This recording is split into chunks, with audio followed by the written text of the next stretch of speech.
If you're watching this video, you should have already submitted your poem, and I should have already printed this out for you.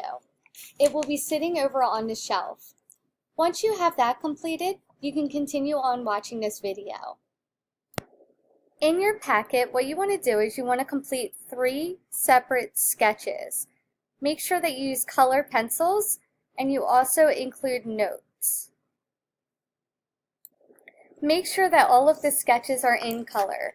Once you complete these 3 sketches, you can move on to the big final sketch.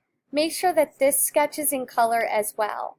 Once you have this sketch completed, you can move on to the final paper. Pause this video now. Complete 3 sketches in your packet with colored pencils and notes. Complete 1 final sketch in your packet. Once you finish with your packet, you can move on to the final sketch paper. This paper is over on the windowsill, and it's just a single sheet of paper that includes a skull on it. On this paper, what you're going to do is you're going to decorate the skull to reflect what your person is about. Make sure that you use color pencils and you fill the entire skull up. In this example, you can see I drew a rose up here and I colored it in. I made sure that this reflects the person that I made this for. Pause this video now. Design and decorate your Calaveras skull. Remember to include imagery that reminds you of the person that you wrote your conjure poem for. The next thing that we're going to do is we're going to cut out our skull. Very carefully with a pair of scissors, you're going to cut around the skull. Make sure that you take your time when you're doing this, and you get as close to those black lines as possible without cutting into the skull. So see how nice and slow I'm moving? And I'm very carefully cutting the skull out. Pause this video now. Very carefully cut your skull out. Now that you have your skull cut out, what you're going to need is you're going to need glue, and you're also going to need a piece of construction paper, and you can choose whatever color that you want to choose.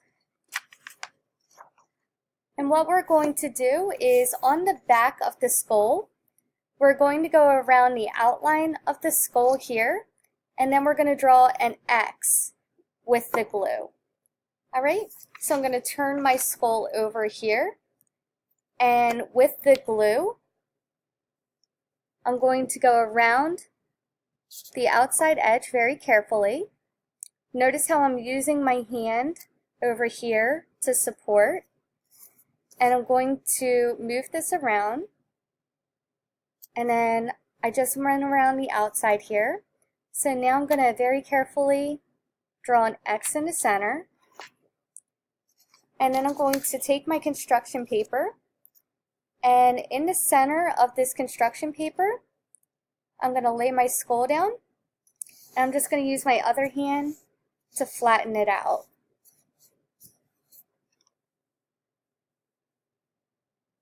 Pause this video now. The materials that are needed are glue and construction paper. You're going to glue the skull to the construction paper. The last thing that we're going to do here is we're going to glue our poem to the bottom of this construction paper.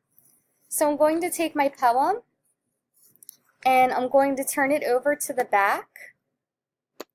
At the very top up here,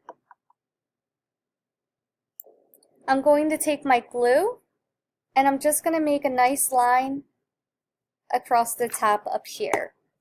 Then I'm going to turn my poem over, and you can see it's at the bottom of the skull here.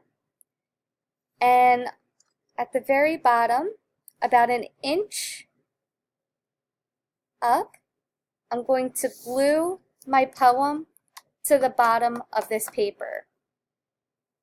Pause this video now. The materials needed are glue and the printed poem that I placed in the shelf. Glue the poem to the construction paper. Now that you have your skull glued to the construction paper and your poem glued to the construction paper, you're ready to move on to the rubric. The rubric is also located on the windowsill. For the rubric, you want to make sure that you write your name, the block, and the date at the top. Then what you're going to do is you're going to fill in the elements of design. So used 3 elements of design. Name the 3 elements and show how you use them in your design. So for my design, I used line. And then I'm explaining over here, I used line on my skull to outline the shape and create texture. And I did the same thing for principles. Remember, you need to identify what the element is and explain it. And you need to do that for 3 elements and 3 principles. Then what you're going to do is you're going to go through and you're going to grade yourself. So this first one is worth 20 points. So you're going to go through, make sure that you have the element identified as well as an explanation. And if you have that, you're going to go ahead and you're going to give yourself a 20 there. Then what you're going to do is you're going to go through to the principles of design. Same thing, it's worth 20 points. Make sure that you identify the principle and give an explanation. And if you have all 3, then you're going to go ahead and give yourself a 20 there as well. Creativity, make sure that you read this. So Calaveras Skull used either symmetrical or asymmetrical design. Colors are bright and colorful, just like the Calaveras candy skull. It incorporates the elements and principles of design. So if you completed all 3 of these, what you're going to do, make sure that you circle one of these. So mine is asymmetrical, and you're going to give yourself a 20 there as well. So make sure that you read through all 3 requirements for the poem. If you have all 3 of these completed, then what you're going to do is you're going to give yourself a 20 here. And the last one is presentation, and this one is worth 15 points. So make sure that you have all of this, and if you do, then you're going to go ahead and you're going to give yourself 15 points here. Then what you're going to do is you're going to have a peer grade you. Make sure that your peer writes their name right here at the top. Once you have the peer grade you, you're going to take a paper clip from the bin, and you're going to paper clip both of these together and place them in the purple folder.